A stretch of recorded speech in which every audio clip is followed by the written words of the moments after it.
Okay, we're gonna call tonight's meeting to order. It's a special meeting of the Board of Selectmen on Thursday, June 29th at 7 p.m. And Bob Carlson, the first selectman, also was tonight of Brett Mastriani Selectman and Selectwoman Nicole Porter, Admin Finance Director Christine Dias. We start with the Pledge of Allegiance.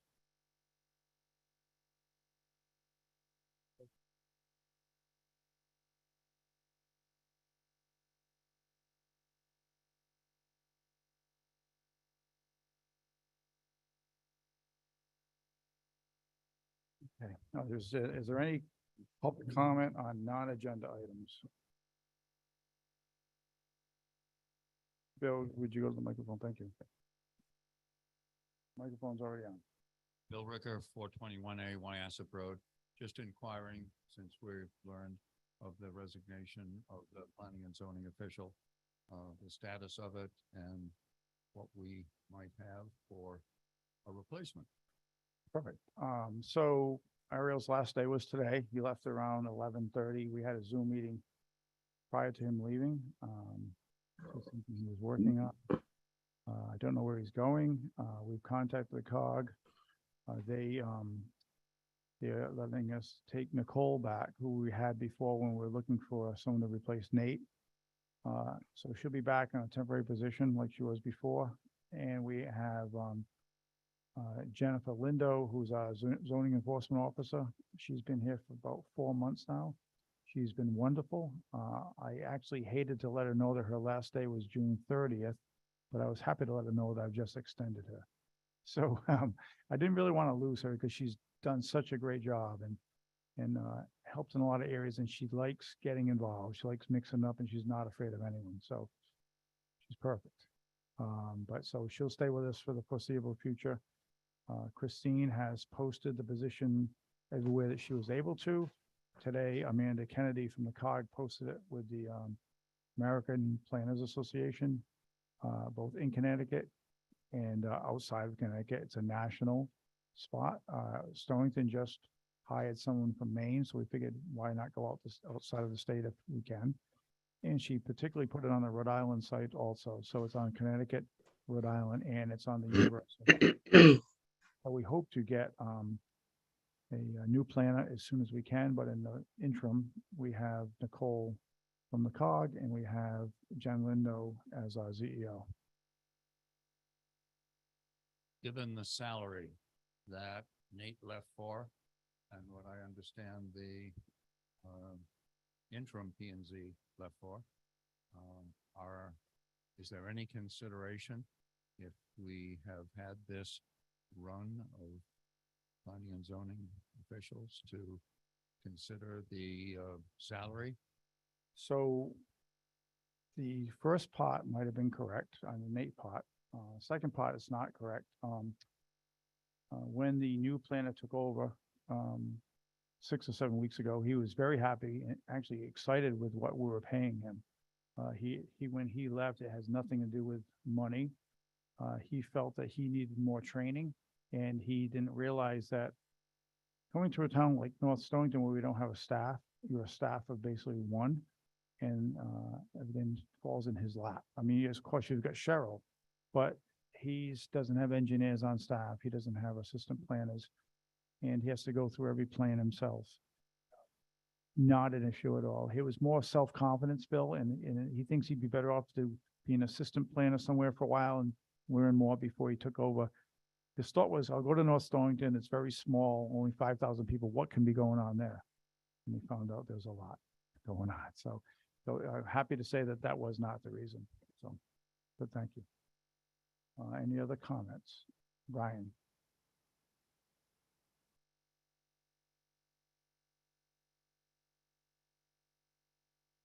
Brian Rathbun, 263 Grindstone Hill Road. Okay, let's start out with this. I made copies of I went to Conservation Commission and I was checking things out as far as this bike trail. Of course, we got the historical trail. We got hiking trail. Now we want to make a biking trail. Well, I went simply because I wanted to I think that should be the whole town, especially anybody that's gonna be on a trail or biking.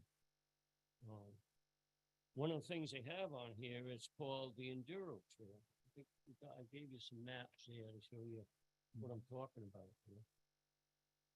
The Enduro Trail really concerned me because when I looked at it, I says, whoa, there's a part on here that is not for the public to go over.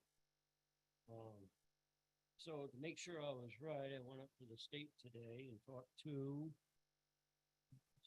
Mark Sullick, and he's in the state forest. He's a park and recreation supervisor, number 3. He told me, he said, well, the trail on there isn't quite right. He says, that's been reworked. The trail itself has been on there quite a few years, he said. And I said, gee, that's surprising. I said, it's the first I've ever really heard of an enduro trail in North Stonington. So anyways, I told him, I says, well, down the bottom there, I says, where it goes up, it goes down Grindstone Hill Road and it meets Hangman Hill. Then it shows it going up through there. You're looking at the square enduro trail map on the right. And the one from Hangman Hill Road up to about 4,500 feet into that trail, which goes through the forest, that was given to Niles Minor and Esther Minor back in the year 2000. And I got the paperwork here from Patricia Palmer because he owns land up there now. And they were quite upset about it. And I said, well, I'll see what I can do. I see, So anyways, Mark, he was kind enough. I said, well, where does the actual enduro trail go? He says, well, it doesn't go down Grindstone. It doesn't go up that trail. He says it comes down at 49, comes down actually Tom Wheeler Road. Out to 49 on Tom Wheeler Road. And then he says it goes up Wassop Lake Road. It goes down Wassop Lake Road. And all the rest of that trail is on town road. So that's one thing I think's got to be addressed. I'm not a big fan of having enduro trails in North Stonington. And I'll tell you why. I see this bicycle, or a bike trail, it's called. And I'm very leery of the language of bike trail, especially if you got the word enduro trail on this map. Because if you look at all those little trails that go around North Stonington, they're all on town road. Now, enduro bikes, they have to be registered and they have to be a licensed driver. Now, along with the bike trail, from what I understand, will be pedal bikes. I'm not sure about mountain bikes, but we got walkers, we got dog walkers, got walkers, we have bicyclists. And these are just people I know from North Stonington, and I know a few from out of town that come here. I'm very leery of having the town roads marked as a trail, simply because if somebody sees it enduro trail, it's like inviting enduro meets or enduro riders to get together and come down our road. That really bothers me because a lot of these roads around our farmland, a lot of them got bad hills, they got bad corners, a lot of blind driveways. There's an awful lot to it. And I just read tonight in the quarterly that the Conservation Commission hopes to have the bike trail ready for fall. Well, one of my biggest concerns is a lot of people don't know about it. And I think the people on those roads should be notified and ask their opinion. The Conservation Commission is a advisory and recommendation board. I don't know if they really have the power, I never thought they did, to to actually institute a trail unless they talk to the town. And I guess they only have to talk to the select. I could be wrong on that, but that is my thoughts on it.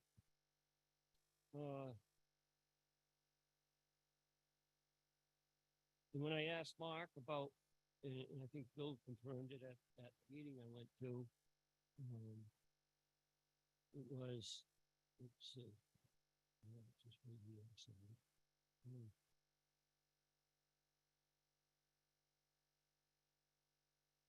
There's not much we can do to stop an enduro bike from going down our road. But I'm not sure, and I tried to look it up today for, what do they call it? Ordinance. I don't know if the town can make an ordinance.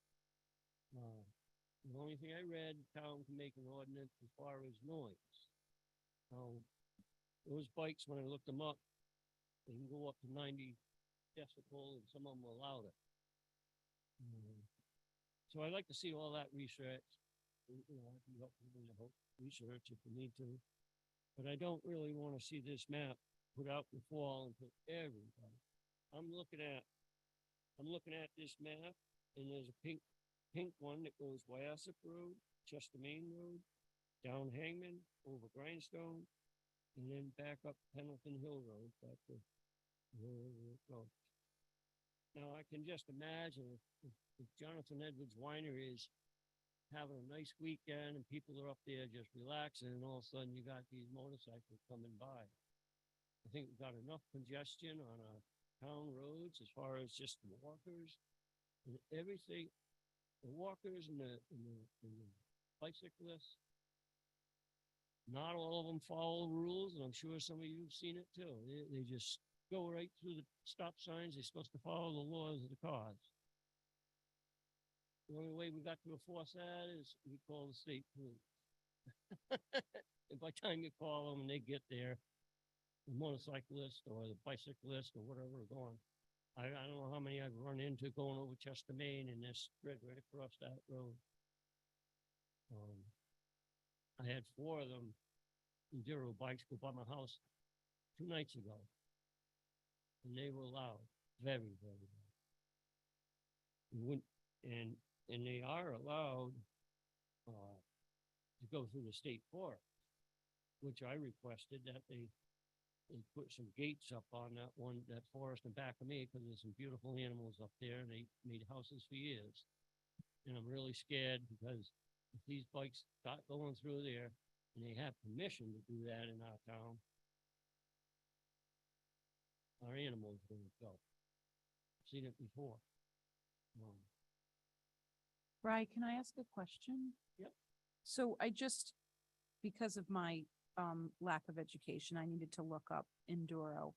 Mhm. And when I'm looking at the definition, it says it's a type of mountain bike racing where downhills are timed, but the uphills are mandatory but not timed. Is it, when we're using the word enduro bike, is that some type of motorized bike? It's got gasoline engine. It usually has the knobby tires, Okay, so they can go on road and off road. okay. Just because the term mountain bike to me doesn't, the fatter tires and can go through the woods. To me, that wasn't a motorized bike, but I guess it could be motorized. And that's why I say the definition of bike in here. We Okay, say we got a bike Oh. trail. Sorry. Scares me. It scares me a lot. And people I've talked to so far, and I haven't talked to too many, but I've talked to the ones up in my area, and they're very upset. Linda Miner told me that he had somebody come down from the back from Wyasip Lake Road down that trail, went right in the field, donuts and everything else with bikes. I've seen them up on those enduro bikes up at Robert Miner's at the top of the crest of the hill, where everybody loves to stop and look over the fields. I don't blame them, it's beautiful. And those guys that had bikes on the side of the road standing on top of Robert's wall. Those are the things that we don't need in West Wisconsin. I don't think we need to open up every single road for bikes. And simply because, I pay a lot of taxes for my car, my truck, to be on on the roads. And I have enough trouble just going down these roads, watching for animals, watching for people walking, watching for the bicyclists. The road, some of the roads are so, they're not real wide, and you can't widen them anymore because of the stone walls. And if the old milk truck comes up, you gotta pull way over to get out of his way. So those are my concerns of that. I really don't wanna see this map come out yet, and I'm glad you're here, Bill, so you can hear it. I won't have to repeat it again, or maybe I will. So Brian, I just, so all you're asking is for the map not to be produced yet? Well, I'm asking that, but I'd like to see. Question. Because I mean, we can put this on agenda at some point, but when they're riding on the town roads, we can't say a licensed motorcycle can't be on those roads. Correct. So, and also if you go to the state website on the ATVs and off-road vehicles, like the first one that comes up, there's only 2 listed, Patchogue's one of them. And it says Patchogue in Voluntown has 22,000 square miles. And trails are available for shared enjoyment of hikers, snowmobilers, motorcyclists, and equestrians. And the motorcycle trails encompass state and town roads, so vehicles must be registered and street legal, and drivers must be licensed. So, I mean, we can meet about it, but I don't think there's much we can do to stop that. But you're just asking that we don't produce a map showing it, Well, I'm asking. which there's a few it's things. on the website, the state website too. And the state guy told me, he says, there is a problem in North Stonington, he says, but by the time somebody calls, you know, and the state police get there, bikes going. Even bikes fast. They go. Trying to prevent a farmland, I'm trying to prevent just our town, not to invite everybody to use our road for enduro. And that's one thing on the map. When you see enduro, when you say bike, the guy that rides enduro is gonna say, oh, we can bike, we can ride all over North Star. But technically they can't. They can, yeah. But I don't see why we can't have an ordinance that they'd have to come to get a permit if they're gonna have a rally. I mean, most of these things are on a weekend. They're gonna be working during the week to have them on a weekend. That's just one scenario. So Brian, when there is a rally, we do get notice. There's a motorcycle rally coming through town on September 11th. It's a Back to Blue rally. It starts in Ledyard, comes down 214, comes on Route 2, and ends up going through parts of Wesley and ends in Stonington. We're notified by the state police. We had to give okay to use Route 2 that day. They're going to be on Route 2 for about 14 minutes, but they still had to didn't ask permission, just let us know it was happening. And we had to give them the okay. So usually if there's any kind of a rally, we do get noticed that Yeah, it's and- happening. If you go on state road, they're supposed to get a hold of people.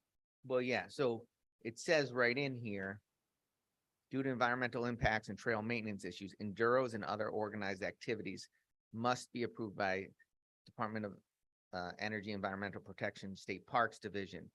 Applications must be filed with park supervisor for the deep facility 90 days prior. So that means if they're gonna have an organized event in Patchogue or on the streets, they have to get that approved prior. But it does, you're right, it doesn't stop 5 friends from saying, hey, we're meeting up here to go through there.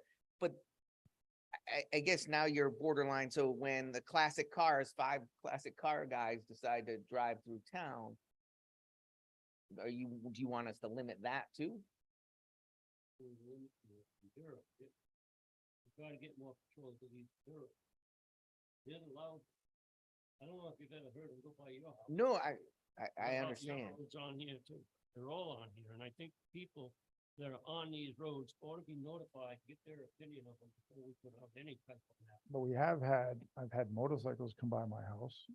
I've had pedal bikers come by my house. I have joggers come by my house. It is, people like to go where there's less traffic and it's beautiful and there's hills and And you can't blame them for that.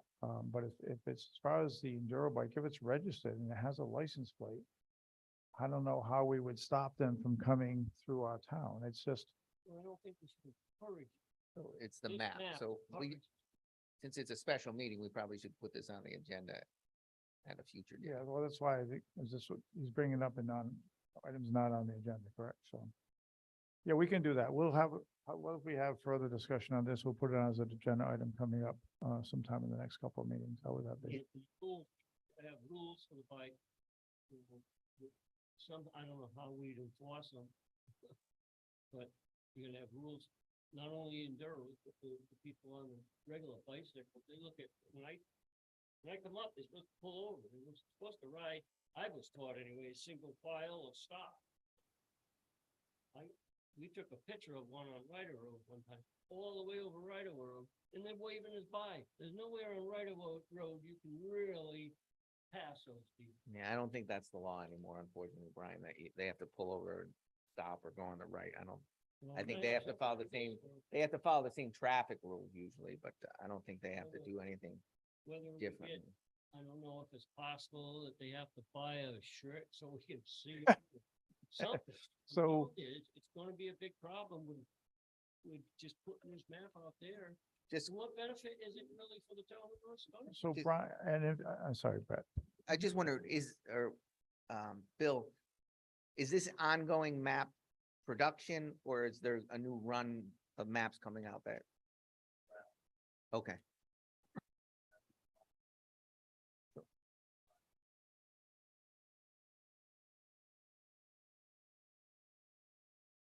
Well, this is good now. Like I say, just don't want this thing pushed through without the townspeople knowing and people that pay the taxes in this town. Like to see their opinion, not just a few people. Brian, that's why we have public comment on non-agenda items and public comment on agenda items throughout the meeting. So we always look forward to our residents coming and speaking, so thank you. And Mr. Ricker will follow you to the podium. Thank you. Thank you. We will put this on an agenda coming up shortly.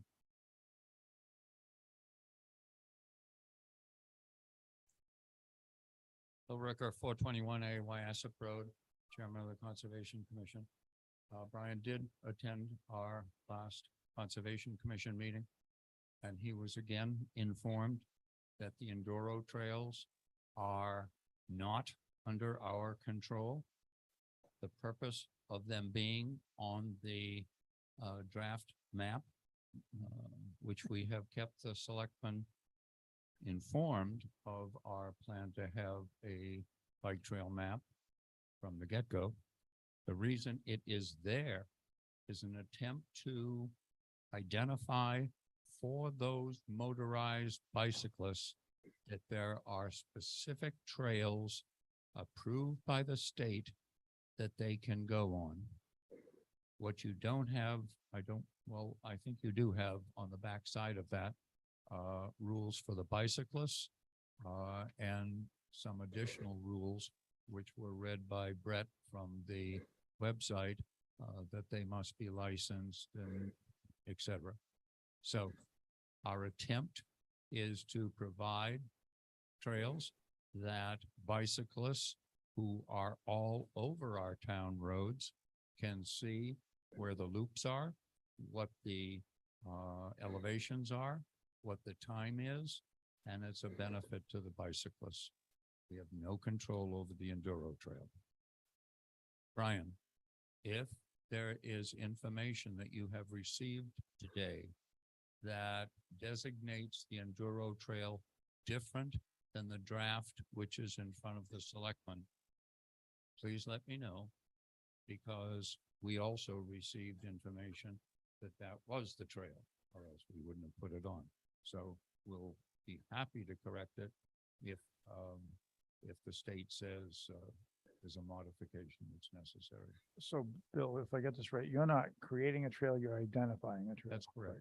And if you are creating a trail, you would be being an advisory board, coming to the Board of Selectmen to say, we want to create this trail. I think you did that with Winter Chalk Hill, correct? We're talking about the Enduro trail. Yes, but I'm saying if you were creating this trail, you're not creating it, you're just, No, that's correct. you're just identifying it. That's correct. But if you were creating a trail, Yes, being an advisory board to the board of selectmen, you would be coming in front of the board to say, we had talked and we'd like to do this trail, kind of like we're gonna do with the That's correct. handicap trail, correct? that's correct. But just to make sure we know this, it's not something created by the Conservation Commission, it's created by the state, and you're trying to identify when it comes into North Stonington where it is. For the sole purpose of hoping to limit them to that trail and not using trails throughout the town. Even though motorized bicyclists are able to use any road they wish. No control over that. I recognize Brian's frustration in having motorized bicyclists not abiding by the law. But it is our law enforcement that needs to control that, not the Conservation Commission. Understood. I know there's special rules for bikes, probably. I'm not a biker, so I assume there are. But we have stop signs and red lights that everyone knows what the rules are on those, and sometimes that's abused also, so. Okay, any other discussion on this evening? All right.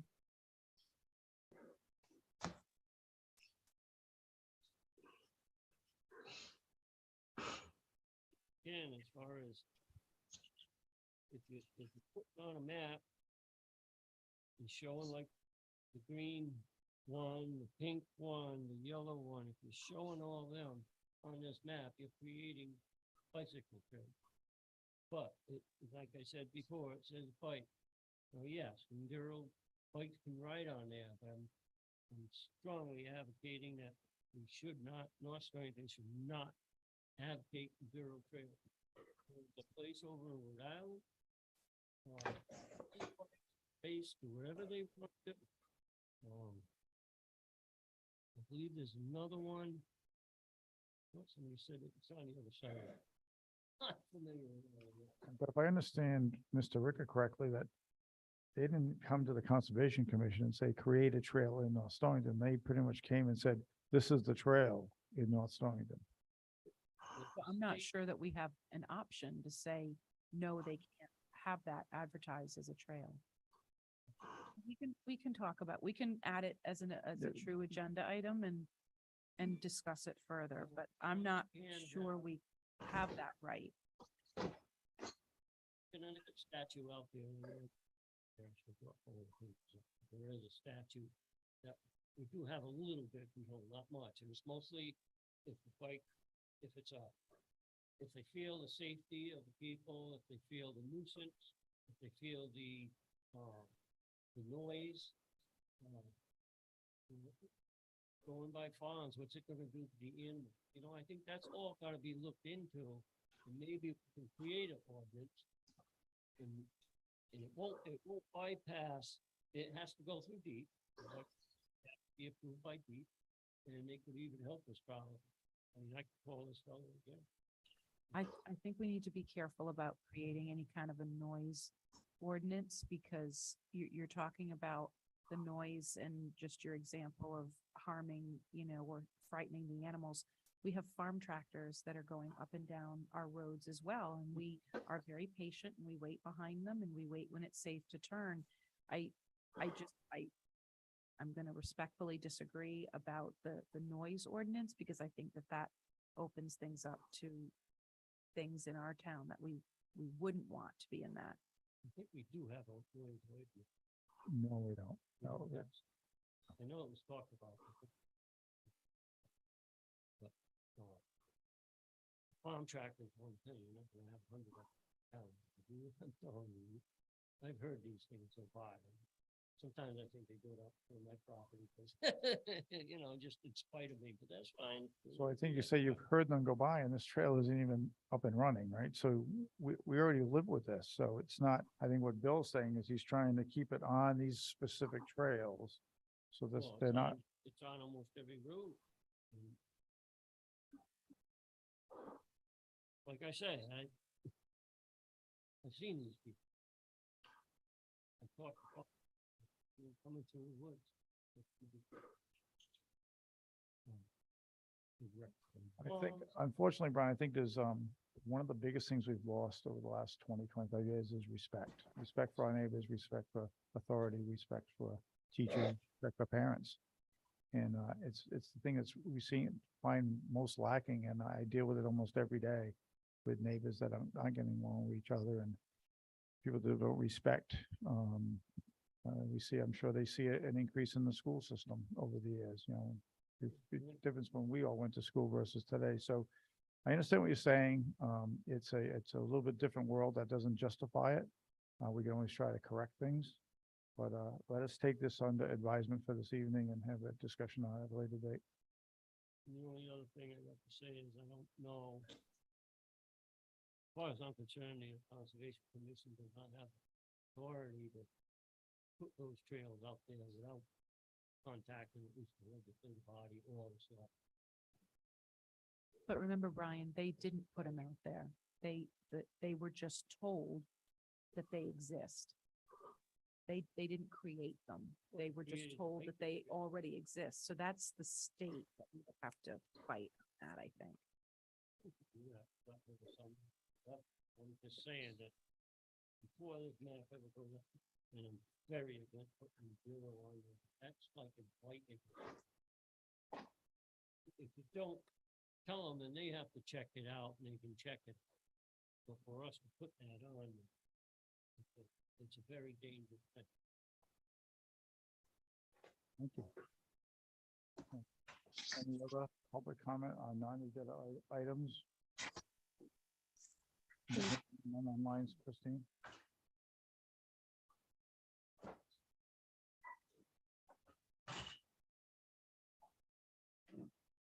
Okay, there's Patricia Oakes online. Yes, Do you have a comment on some non-agenda item? I do. Can you hear me? I can. Patricia Oakes, went to Chog Hill Wrights Road. In today's quarterly, it was published from KNSA that the land that they are looking to obtain for their objective of affordable housing and all rentals. It says the use of this land for affordable housing would honor the desire of the donors when they gifted 109 acres of land to the town. Can it be validated or verified for me that in fact this is true, that it was a desire or something in a letter? And can the letter, and has it been found or will it be found? And if they are in possession of it? And as well, the 109 acres that surrounds our property in our area of town, I understand that it actually wasn't a gift. It was presented to the town because of dramatic tax, unpaid taxes. So I'm not sure if that is correct, but I'd like to know if that is in fact true. Thank you. Thank you. So on the second question, I can find that out for you, exactly how the land came into our being. I did hear there was back taxes from the group that had it, that thought that if the Eastern Pequots would have held on to that recognition, the land would be worth a lot of money. And then when it wasn't, there were back taxes, but I'm not sure if that's why the land came over. I'll look into that. Okay, great. But when we had the meeting, the Board of Selectmen meeting a few weeks back, there was mention that night of a letter of support to, the desire was to have that land put in, used for affordable housing. To this date, I have not found any copies of that letter, nor have anyone showed me a copy of the letter. So I don't know if it exists. I will put another call there to see if anybody has it and they can give us a copy of it. Excellent. My concern is that this statement is not necessarily, it could be misinformation or not exactly validated. And that's my concern because it was just presented to the entire town. And people may believe that that is in fact the case, that it was a desire, and that may not even have been a part of any discussion.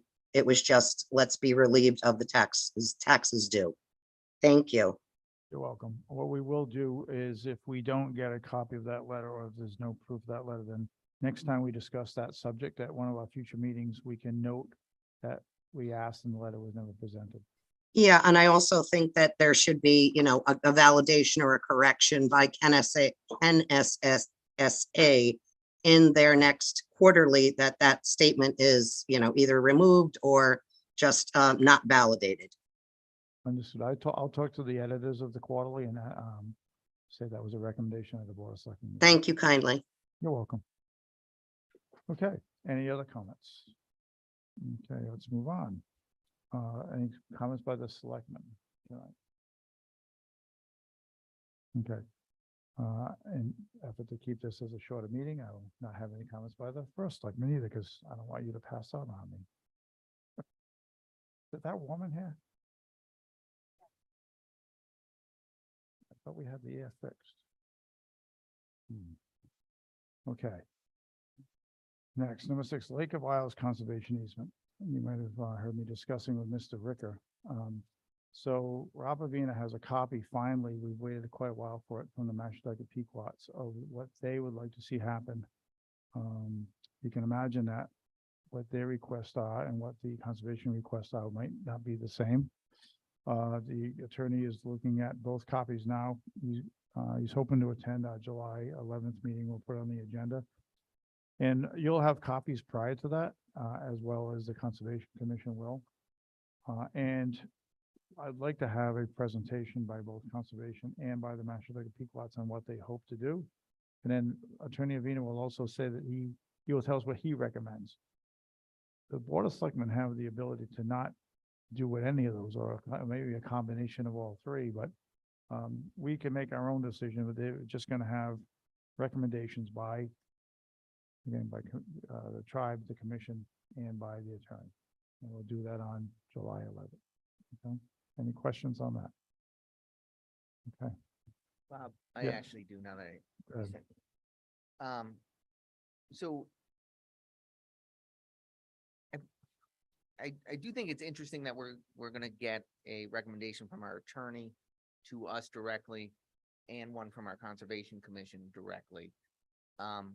When the Conservation Commission is our advisory board on these matters, shouldn't that recommendation by the attorney go to them and then also filter to us? I just would hate to see conflicting recommendations from our town attorney and our own board that is in charge of these matters or are recommended to our matters, because I just worry about how that plays out in the public opinion as well. So I've seen that go south when we talk about our the solar project in town, and our attorney saying certain things that, you know, should guide us and not guide us, but it kind of also gives the other side a little more ammunition sometimes.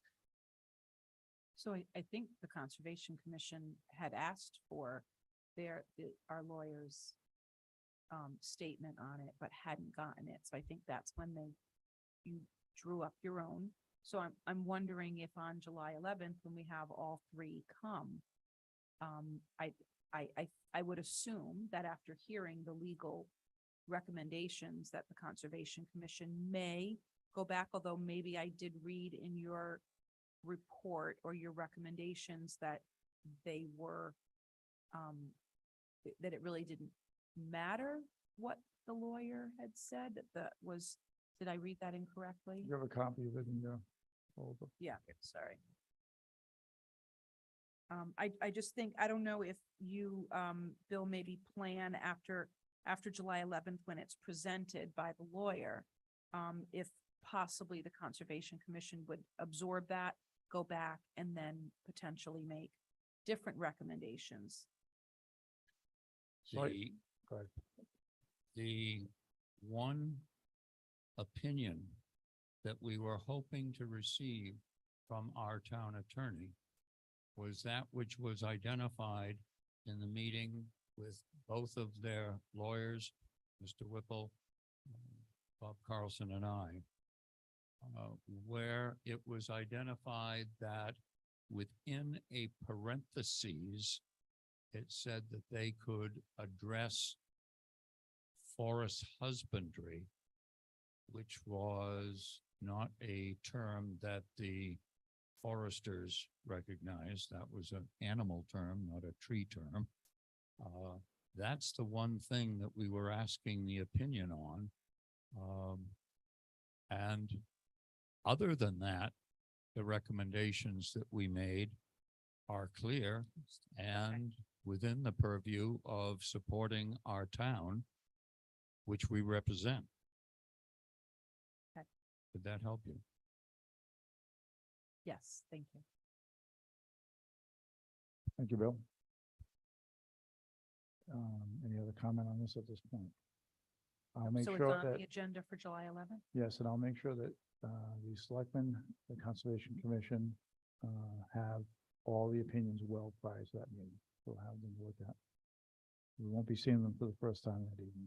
Okay, and so the Mashantucket tribe will present their own, it won't just be the lawyer and the Conservation Commission. Mashantucket tribal will be here to kind of state They'll their present too, but case. you'll have a copy of their, Okay, their recommendations prior also. Okay. So Bob?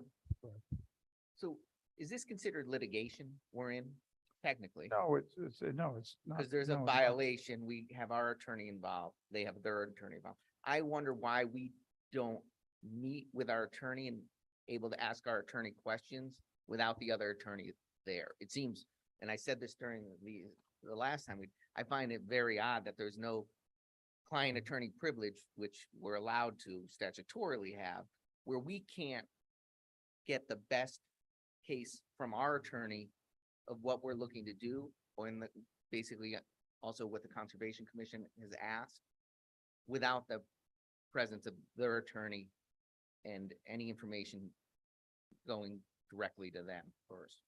Well, I don't see that we are forced to make a decision that evening. We can make one on the following meeting and just take in all the information that evening. I'm concerned more about the discussion in the presence of their attorney. It goes against everything that I've ever seen regarding client attorney privilege in discussing these matters without the opposing party there. So basically, we're the judge, right? So it rests with the Board of Selectmen. So we ultimately make the decision for the town on which of the recommendations we'd like to honor, or a combination of all three. So I understand what you're saying, Brett, but and But- if you want to recommend a different path, I'll be glad to listen to it. I just don't know if we should have an executive session with the Conservation Commission and our attorney prior to, you might look at us as the judge, but if we try to enforce something that they don't like, so, The- so you bring up a good point. So if at the end, and we consider ourselves the judges in this and make a decision, if it's something that the tribe doesn't support and they plan to fight, then have we put all of our cards on the table before we actually then end up going to court? I mean, we hope, I think it's all of our Conservation Commission, Selectmen, and the tribe to be able to settle it with a general understanding and avoid all of that. Yeah. Yeah. I'd like to have an Not knowing executive where it's session gonna at that go. meeting prior with conservation and our attorneys to understand where we're at. And then if we agree that that should be the presentation from the attorney, then that's great. But I'm worried that if it doesn't go as smoothly as we hope it goes, we, like Nicole said, all our cards are out there. And now we don't have anything to go. fight with. I support an executive session at the beginning of is that something we can do? Sure, as long as it falls within the guidelines of executive session. When you're talking about litigation, it does. Yeah. So we can set that up to have an executive session, invite the chairman of the Conservation Commission, the town attorney, and the 3 selectmen. I mean, we can invite the whole Conservation Commission if you want to. That way they have their voice there. And part of it is we don't have to, we can have that discussion, but they don't have to go back to discuss it if there's something different. So as you know, a chairman of a commission has no power outside their meeting than any other board member. So I think it's best to have the chairman there and maybe not the whole commission if they can't be there, but a few members, So they're an advisory board. right? So there's nothing that they necessarily would be voting on that evening. It still relies on us. So if he's representing the commission and telling us what the commission has already voted on, which is this list, then why would that change? Uh, that could be right. I mean, we could leave it up to you can ask the chair after if they'd like to bring somebody else in or the vice, I don't know if they have a vice chair, but, and leave it up to him. Right, if he so why wants to don't we bring plan someone an else in. executive session, that meeting prior to, as you said? I could only say that, I agree with Brett that I could not change their recommendations as one individual. So if you choose to have a quorum of the Conservation Commission members present, they then could make a decision, prior to your regular meeting, but I couldn't do it as an individual. Thank you. All right, so we will plan on that on the 11th, the executive session, with this topic in mind. And we'll go from, to a regular meeting after that. Thank you. Thank you. All right, any other discussion on the Lake of Isles Conservation easement? Anything online? Anything in the audience? Okay. Next is bulky waste. You'll see, I did have my meeting with the transfer station employees on Tuesday morning at 7. And I, in no certain terms, let them know that how important it was going to be that, that we have to have compliance when we do this. I didn't want to receive any phone calls. I didn't want to drive up there and find something I didn't want to see. And I think they understood that this will only be successful with their help. This is the current transfer station fees. And then you'll see the bulky waste pricing, which is recommended at this point because I wanted to put it through last time, but Brett had asked me to come and vote on it. So this is the fees that they use in Preston. And these are the fees that we'll be using until the day we get scales operating. If we get there, right, we're getting pricing, we kind of know where we are, but we also know there's going to be additional manpower used to run scales because of the way it happened. You have to drive on with your load, get noted what it is, drive off, drive around, come back on when you're empty after you unload your truck. So there's more to it than just identifying as a small, medium, large, extra large load. So I'd like to, since we're rolling this out in a matter of days, get the Board of Selectmen to either agree to these fees, recommend a change in fees, or what do you want to do? So we're, right now, technically, we're looking to vote on the bulky waste part of it. That's what you had asked, so Right. that's why we're doing it, So, right, which we voted on. all right, so I'll make the motion of the bulky waste fees as small truck $25, medium truck $35, large truck $75, and extra large truck $125. I'll second. Okay. Any other discussion? So with discussion, first, I want to take a moment to thank one of sometimes our hardest critic about transfer station stickers and fees, who I saw on social media somewhat defended the fees and explained why the fees were being put forward and why it might be necessary. So I just wanted to put that out there. It was a nice to see, and I think the public needs to understand why we put them out there. Second comment is, do we have like pictures for correlation to what small, medium, and large look like, so people can understand that when they pull in? This is a small, this is medium, this is large. I asked them to get that done prior to starting, Okay. so hopefully we they're will. working on that. And we're also gonna have a bulky waste bin that's just free. So if you have 4 or 5 or 6 pieces of wood or 1 piece of furniture, or whatever it happens to be, you can throw it in there without being charged. And I think we might want to come up with a statement about the building permits and what might be excluded from those building permits. So I know it came up at our tri-board meeting, and it's come up online quite a bit of if someone's breaking down a doghouse, a fence, or something like that, that they didn't have to get a permit, that they technically don't need a permit for, that they will be able to dispose of it at the transfer station. Because I think when people first just saw a building permit is necessary. It doesn't say there's any exclusion, so I think we need to have something out there for that. So we had thought of, actually, okay, The, coming out in people's tax bills is a statement about this, and the sentence that we used is transfer station stickers will be required to dump bulky waste and or building permits for projects in town. So if you don't have a permit for a project because it's happening at your property and doesn't require it, you do have to have that transfer station sticker to be able to do the bulky waste dump. So hopefully that'll provide some direction, but we can add things as well. So, and because I think the public needs to know, this is more, again, some of the contractors that have businesses in town that sometimes bring stuff home with them and then we'll bring it up to our transfer station, that we want to be able to make sure that that's not happening. we were gonna put a section in the policies and procedures manual dedicated to the transfer station, so down the road, if we're not here to remember, but we did, somebody else will be able to walk in and see exactly what the policies and procedures are, so we are working on that. And then one last comment for anybody that might be listening now or in the future, please work with us and work with the people working at the transfer station. This is gonna be a work in progress over July to get this done.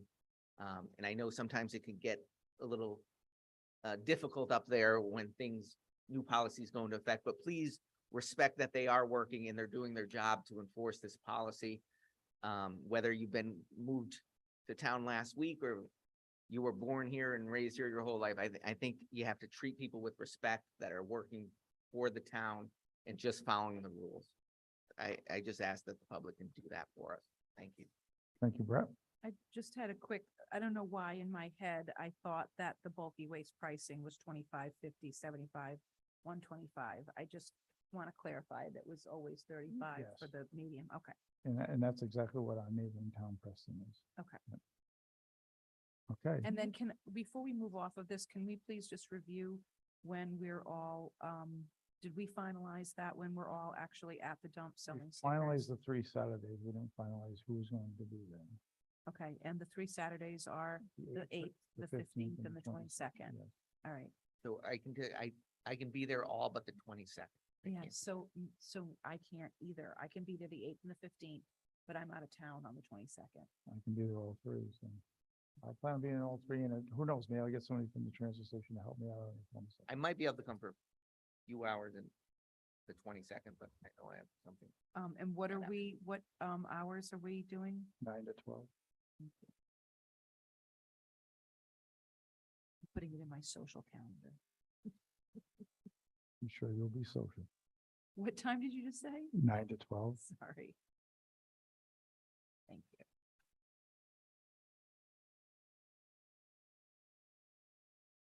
Okay. Any other comments on the transfer station? Wrong? Oh, yeah, Oh. sorry. There was a vote on the floor, sorry. All those in favor of approving the bulky waste fees as read by Brett Mastriani, say aye. Aye. Aye.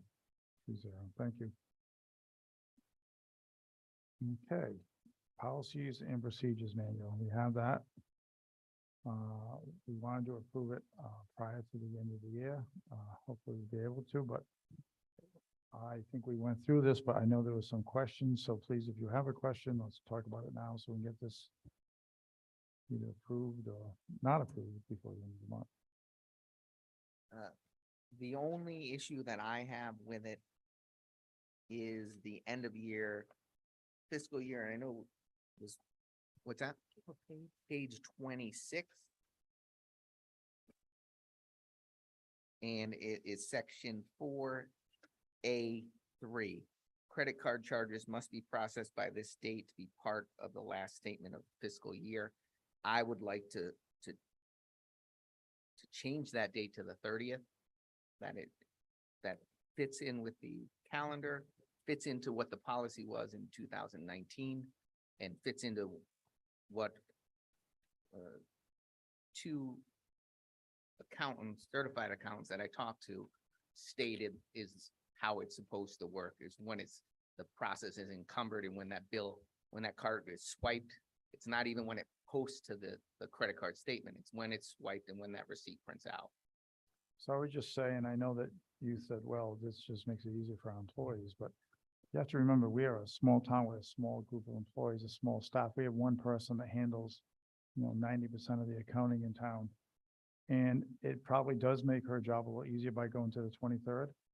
But at the same time, it's not like we have 3 or 4 people in that office handling this. So it falls on her. So by doing it on the 23rd, yes, it makes, you have to be a little more due diligent and say, hey, I can't use this card. There's not that many cards. I mean, there's only, We only have 5 cards and there are enough other ways to make purchases with invoices that we haven't really had a problem with it. So Well, we did though. So the quarterly, they had a rush to get it out early, a week earlier, and those are volunteers. And we don't have, it's hard to get volunteers to do things. And they had a rush to get it done. They had to go and try to talk to the post office to see if there was a way that they can charge it in time to get this done. And I just don't think it's right. well, It doesn't fall into any accounting practices, so what this rule as is. far as that particular problem, I've talked to Lisa Mazzella and we've kind of solved it. Again, it's not a town thing, it's a quarterly thing, although it's supported by the town.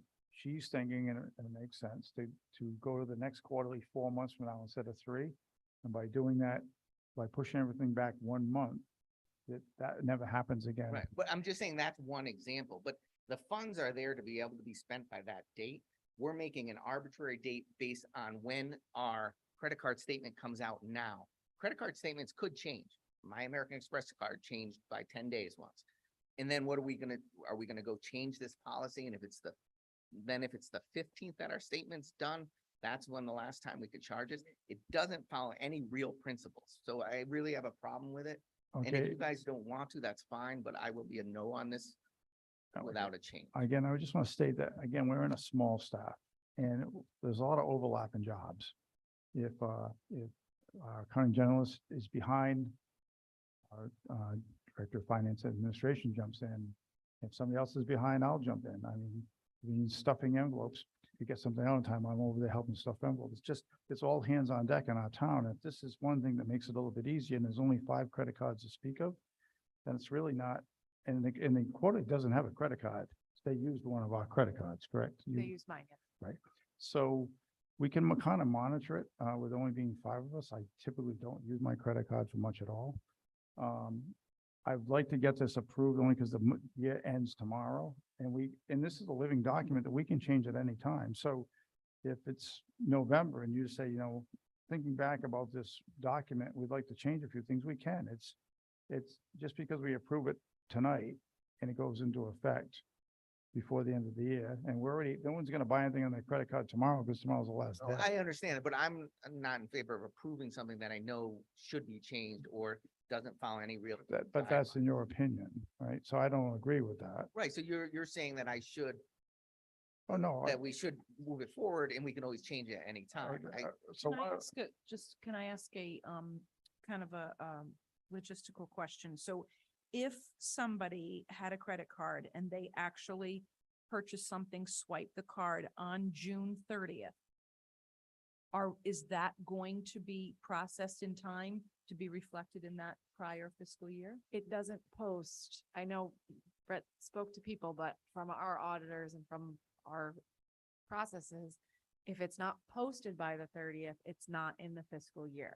That does not follow general accounting practices. I don't know if do you have that written by our auditor?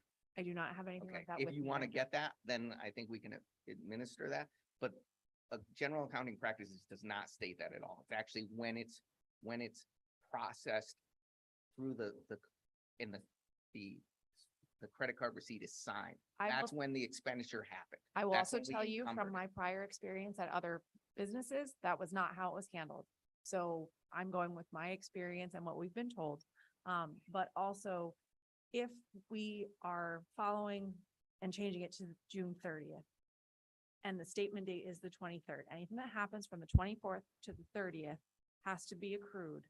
And that's a 4-step process that our accounting generalist has to do.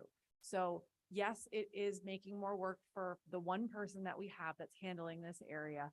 And if our staff is on board with the current procedures and we have the ability to buy things using invoicing and other practices and not needing to use the credit card, I don't see why it's a problem. But our policy was the 30th up until this new policy. Correct? So the policies that were sent out by the prior administration in 2019. And as long as I've been a chair of a board for 13 years, it's always been the 30th. Did you have a credit card with the board? No, but I would request a credit card to use to pay for things like the website, things like that. And it's happened. So the printed policy I have from 2019 shows the 30th. Didn't we address this in November and vote on this in November? We did, but I missed that date. So that's why I'm bringing it back up before we vote on this full packet. But I mean, go ahead. You can have your vote. So I think because we can change this at any time, I would motion that we approve it as written today so we can get this in by the end of the year. And I'd be more than happy to have any discussion at any time at a future meeting and I'd love to get more information, both from Christine and Brett, on reasons why we should or shouldn't do it on the 15th or the 30th. But as far as this goes, I'd like to have this done so we can hand it to the auditor when they come and say, hey, we've done this, we've done our policies and procedures. You asked us at their last audit, it was one of the 3 things we hadn't done. And now we've completed it. I want to be able to hand that to them on, when they come in on the 6th of July, we can say, we have this done. It's been approved. So just to be clear, if tonight we vote on this, and obviously it sounds like it would not be a unanimous vote, at any point in the future, we could open it back up when we have further information to support the 30th versus the 23rd. Correct. To me, we should have information to support the 23rd that doesn't follow any accounting practice. We can discuss either way, but I guess I'm asking, it doesn't have to be a unanimous vote, but I think it's important. I think the importance here is to have this. The auditor said to do certain things. We've followed on everything they've asked us to do. This was the final piece. And I'd like to be able to hand this to them on the 6th, and we've done it. It's understandable. And just one more statement on this. So if what was just said is we only have 5 credit cards anyways, they're not mass due. So that means there wouldn't be a lot of transactions probably after the 23rd. So if there's 1 or 2, why are we even? Because the entire statement needs to be accrued in 4 different ways. If we have a single thing Okay, that's and that's touched, the work of the town employees that do that. And I think we just gave the most town of them. employee, one person, it's one person who's handling everything for the closeout of the fiscal year. I understand where you're coming they- from. and there's We time- only have one And person. there, please calm down. Like, that's a little uncalled for.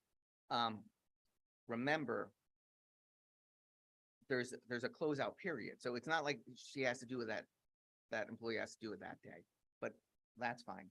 I just don't like making rules that don't follow practices for the ease of employees sometimes. Like, we have volunteers that put in all their time, 100%, never get paid to do these things, to look at their budgets, to see when things are going to be expensed. And sometimes things happen.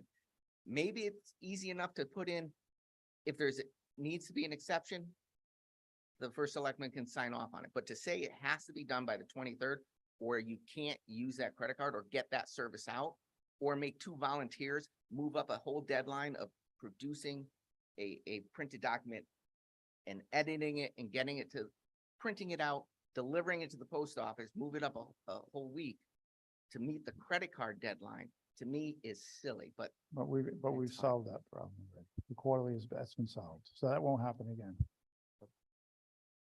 Okay, so I would like to make a motion that we approve the accounting policies and procedures as written tonight, knowing that we can change this at any time we want to at a future selectmen meeting. I'll second. Any other discussion? Hearing none, all those in favor say aye. Aye. Aye. Opposed? aye, no. 2-1. Thank you. Next, monthly reconciliation discussion. So I was pretty adamant on Monday at the tri-board meeting that I felt we needed to go to a forensic audit or a special audit, or however you want to refer to it. There's been some actions that have happened since then. And I think I have a change of heart on that. And I'll tell you what's happened. at that meeting, we found out for the first time at the tribal meeting that the Board of Education and the superintendent invited a group called Learn-In, Learn. They work with schools and they work with accounting practices and procedures on the school side, taken not the town side. But that has happened. And we also know that and I didn't know this at the time, the business manager is actually going for some additional Infinite Visions training. So that tells me that they see on their side that there's a need for some additional training. Christine spoke with a CPA who audits small towns in Connecticut. She spoke with him, he's from Maine, and he was the one that we were thinking of hiring as our forensic auditor. And after they got done speaking and Christine sent him some information, he pretty much said to us that he actually have all the answers and all we'd be doing is paying him for doing the work we've already done. He agreed with what we had said, how procedures have to take place. He had said, I can help you reconcile, but we've already reconciled except for 2 or 3 things that happen each month. It's more, we wanted a set of eyes to look at how things are done and how procedures are handled, not so much the actual reconciliation. Because if we fix the problem, then the reconciliation will just happen by itself once we get all the procedures fixed. So with the fact that I think on the school side, bring in Learn and going for additional IT training or IV training, excuse me, Infinite Visions. The fact that they have a meeting set up with Sean O'Grady from the King and King auditors on the 6th, which Christine will attend, possibly Christine and Susan will attend, along with Troy, Bill, and I'm not sure about Christine Wagner, but that's happening. The conversation we had with the auditor from Maine and the special audit starting on January 6th, I'm willing to say that I'd be willing, we waited this long, I'd be willing to give this another 30 days or maybe to August, to our meeting on August 8th. We have a Board of Selectmen meeting on August 8th to review and see where we are at that point. If we can get this fixed without spending taxpayer money, without having to bring in an extra set of eyes, I would do that. Just the frustration level going into Monday's meeting is so high that we've been banging our heads against the wall now month after month after month. But this is the first time since meetings that included myself, Troy, Christine, Susan, and Bill. This is the first time we have outside people coming into the meeting. The circle has grown because of King and King's auditors, because we had this conversation with this auditor from Maine, because Learn's involved, and because they made an effort now to go and get some additional training in Infinite Visions. I think those factors tell me that there's an effort being made, and I'd be willing to give that an extra roughly 30 days to see what the outcome is with that before sinking in a couple of $1,000s of taxpayers' money. So again, as adamant as I was on Monday, I always reserve the right to change my mind if things happen in a certain way, and I think it makes sense. There were some comments made in that meeting by Board of Ed members and my Board of Finance members also that told me that maybe there is maybe a chance to one more time take a step back and just look at this. But come August 8th at our meeting, if we find that we're no farther ahead of them where we are now, I think that we probably should go in the direction of getting the auditor. But just me, again, I'm just speaking for me, I'm willing to wait the extra 30 some odd days to August 8th to that meeting and put it on that agenda and address it. So what do we hope? I just want to be clear for us and the Board of Ed and the school. What are the clear expectations by August 8th? Because it's obviously we've been talking about it for a lot. It's a source of frustration for many on all sides. And I just want to I want to have clear things established that they know that if by the August 8th meeting, when we review as a board where we're at with the reconciliation, if all of those things are not met, then we're going to request a forensic audit to help us. Right, so I think what the end game is getting everyone on the same page as far as the procedures, and I'm hoping that the King and King auditors learn and the additional training and Infinite Visions will bring us to that point. Because once we're doing things, we're all doing things the same way, again, the reconciliation should take care of itself. So a procedure, so standard operating procedure that we'll write down and document so that if the players all change in the next couple of years, that somebody can pull up that and look at it and know exactly how they're supposed to run the reports, enter the data, all of that. There's also one other piece is this, and took me a ways to get here, but here's where I am now mentally on this. Ultimately, the finance of the town rests with the Board of Selectmen. We make the ultimate decision when it comes to this. When the auditors come and there's a problem, whether it happens on the school side or the town side, it's the town's problem. And ultimately, it's my problem, being the first selectman. Once we've gone through this process over the next 30 days, I want it to be known, the Board of Ed to know this, that I don't care how we ask, what we ask for. This is what the town's doing. This is the way we do it in North Stonington, and we want you to comply. I don't want to be mean about it, but we're the Board of Selectmen. This is what we want. This is how we want it. The town's what the town's asking for. If you go to another town, they might do something different. Another town do something, but and you're in North Stonington, you're employed by North Stonington, you're a board in North Stonington. This is how we do it in North Stonington. So I think I reached that point now in frustration to say, wait a minute, it rests with the town, it rests with me. And we're gonna do it the way that we're gonna do it. Unless we're showed by somebody that we're wrong, and that's why I'm willing to give it this another 30 days. And if we are doing something that I'm wrong on the town side, okay, we'll learn by that. But in the meantime, if it comes back that what we're doing is right, and people might think we're asking for too much, well, that's what we're doing. This is what we require, so. So agreeing on the procedure is one thing, but say on August 8th, when we meet, the procedures were agreed upon, they were followed, but we still can't reconcile. In talking to our accounting journalists, I think that if the procedures are followed, we will reconcile. Okay. We're not talking about big dollars here. It's pretty much just, it's procedures on, could be, 2 credits given where there should have been 1, 2 things charged, charged out twice. Those kind, and then not being able to know where the first charge came from and when it was credited. It's that kind of stuff. So, So we're saying that as long as the procedure is followed, even if we still have 1 or 2 discrepancies that can't be reconciled, we're okay with that. so if we have 1 or 2 discrepancies, and everybody can make a mistake. Yeah. But the thing is, if you're following the same procedures and there's a mistake made, then if you're following the same procedure, but you know how to go back and procedurally And correct it. fix it, okay. Like right now, I don't think that's the problem, is that we don't know what the procedure is to fix the problem when we find it. I think it's good that we wait, but I agree with Nicole, we should have an action plan after.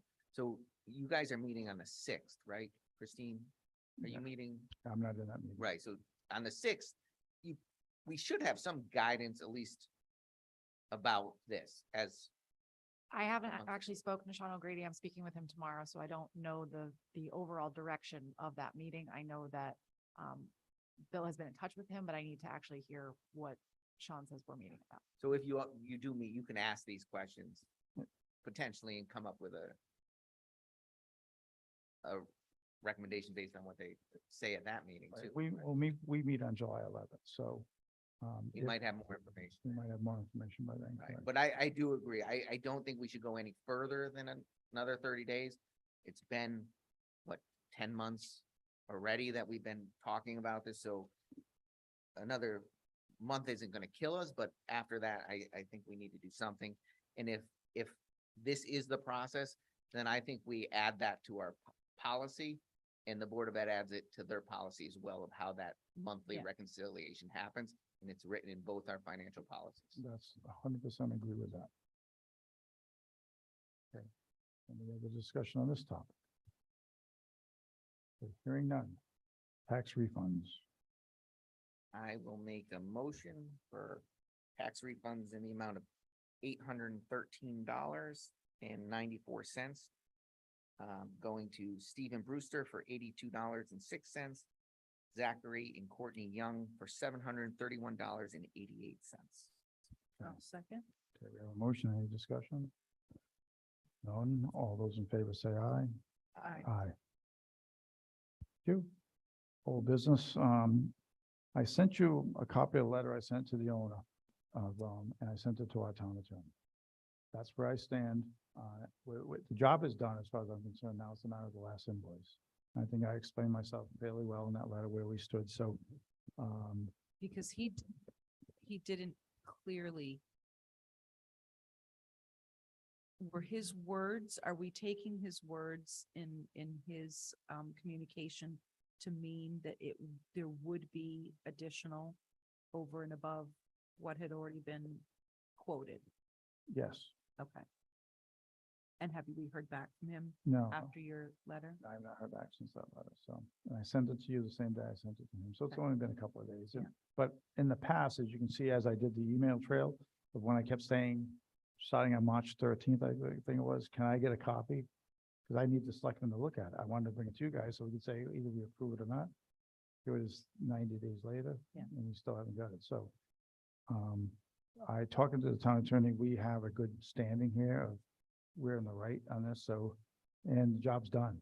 So basically, it's the ball's in our court, but And anything like the water, things that came up, I know that we found, oil or something at the bottom that we had to do some, abatement on, but all of that was kind of taken out and removed. So now what we have left should have been what they quoted us for the job. right, those are all things that the town paid for. Okay. But there was reasons why I thought that they have to consider those because they could have been part of what they were supposed to do. So, and I think there were errors made on their side on the when they first came to bid the job, not my fault. But, because they made those errors, it costs the town a lot of money to get those errors fixed, water line being the biggest. But they have to consider that before they hit us with a large bill for that wall, if they are gonna hit us with a large bill for the wall. I don't know. It's been so long, I haven't. To me, I mean, I don't think they have much of a leg to stand on because of the change orders were never pre-approved. So I do worry about what that bill looks like, but I think when that comes, then we discuss it and see what happens, but I don't love the idea that these changes were done, and they did the work, and we have no idea what they're gonna charge us. So they're kind of holding us over a barrel to a certain extent, but when it comes down to it, a change order is supposed to be done before the work is done. So, I don't think they hold us over a barrel because the work's been done, and I have record, as I presented in that letter, of 3 months of asking for that change order. So, and I mentioned that the board had to approve it, so. What I mean by holding us over a barrel is pretty much that they can bill us whatever we want and try to expect us to pay for it. I'm just saying that, and in regards to that, whether we pay them that or not is a whole different story. Exactly. I mean, I kind of think of this as I bring my car in for my brakes to be done. While they're in there, they find 3 other things and they just fix them and bill me for it at the end of, when I go to pick it up. To me, I get a phone call that says, hey, we're in there. We found this, this, and this. Do you want us to go ahead and do the work? So, And you usually say, oh, how much is it gonna cost? exactly, that's exactly. Not that at the time, we could have said, well, gee, no, we don't want that wall built. We want the whole building to fall down, kind of a thing, but. Do we know what our cost is at this point with those extras? We have a Yeah. tally. Yeah, we know there's, of the $1 million we put aside for the project, there's 104,000 left. But, some of that is still part of their 689,000 that has not been billed out yet. Not much, but is that correct?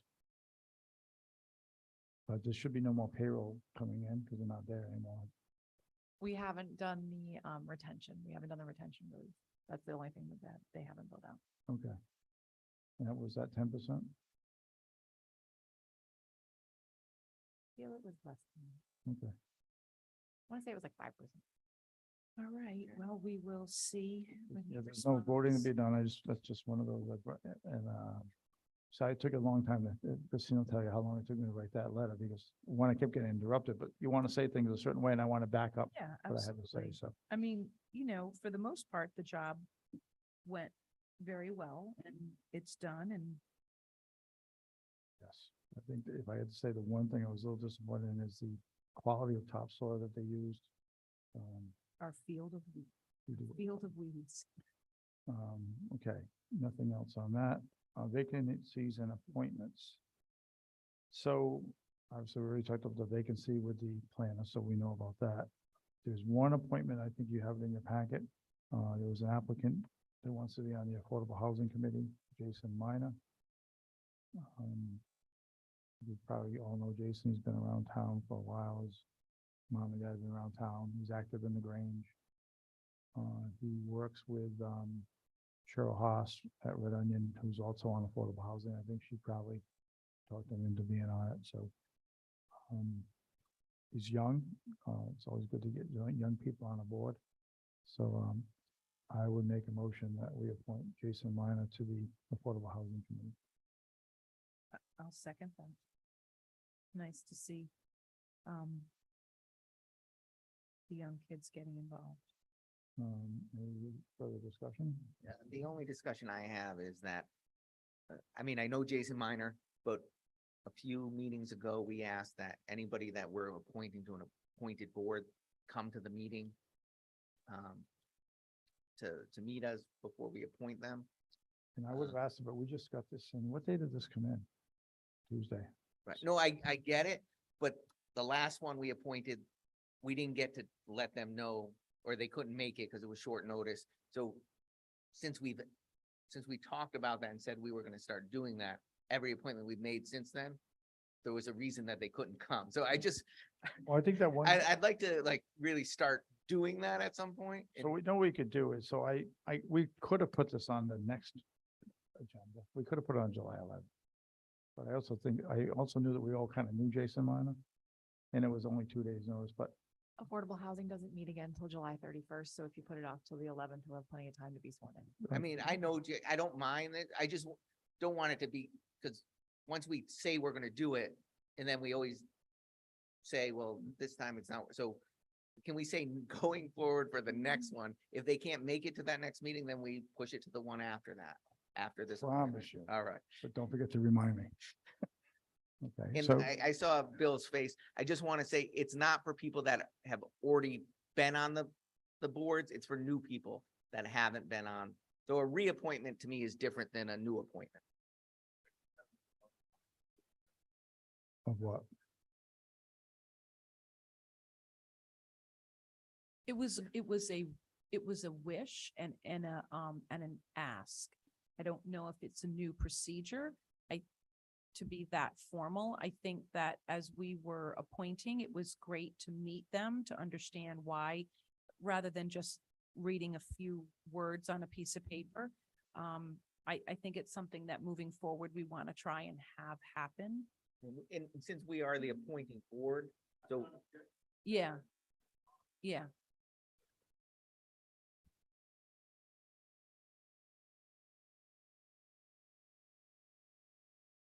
No, I agree. I think it was, as Nicole just said, that was wasn't so much a procedure at this point. It was just a nice thing to do, have them come in and speak so we get to meet them. So we appoint people to the boards that we don't even know who they are.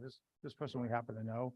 But like your last appointment, I didn't know who that was. right, and I'd like to see faces. So if we see them somewhere, we know who they are. We know they're on a board, and we just know. So I can send something out to the chairs though of the advisory boards to say, or actually all boards, just say we'd like to, when you have new appointees, ask them to come to a board of selectmen meeting. That's a good idea. Thank you. Okay, all those in favor of approving Jason Minor, say aye. Aye. Aye. Perfect. I heard you say aye. I'm trying to get you out of here. I have no ARPA funds update at this time. Plan of conservation development. We know we moved back to the visioning session to early September. We haven't actually set a date for that yet, but it'll probably be early September. I did get a request from planning and zoning the other day from their vice chair and asked if they could, I'm gonna see Juliet tomorrow. God bless you. I'll see Juliet tomorrow when she comes in. They asked if she could start forwarding over all her information that's been completed to planning and zoning so they can start reviewing it, so they don't get it all in one shot. So I'll see what she has to say about that, but I don't see where that would be an issue. And also the QR code is in the quarterly that's come out in case you have not filled out the survey. I haven't seen my quarterly yet, but thank you. I have filled out the survey. I'm sorry, what is our deadline for the POCD? December 12th. Okay. But rather than get the whole package in November, they had asked if they could start getting the pieces that were completed. And there is for some reason, if there's something that happens, there is extension periods as well. Okay, with that said, who would want to do the minutes? I'll make a motion to approve the Town of North Stonington's Board of Selectmen meeting minutes from June 13th, 2023 at 6:30 PM at the North Stonington Education Center and via Zoom as written. Okay, A second. okay. We have a first and a second. Any other discussion? Okay, hearing none. All those in favor of approving the minutes from June 13, 2023, say aye. Aye. Aye. Aye, perfect. Are there any public comments before we close? Any public comments? None? Next meeting is July 11th, 6:30, and I'll entertain a motion Motion for to adjournment. adjourn. I'll second. Okay. Any discussion? Apparently not. All those in favor of adjourning, say aye. Aye. At the time right now I have is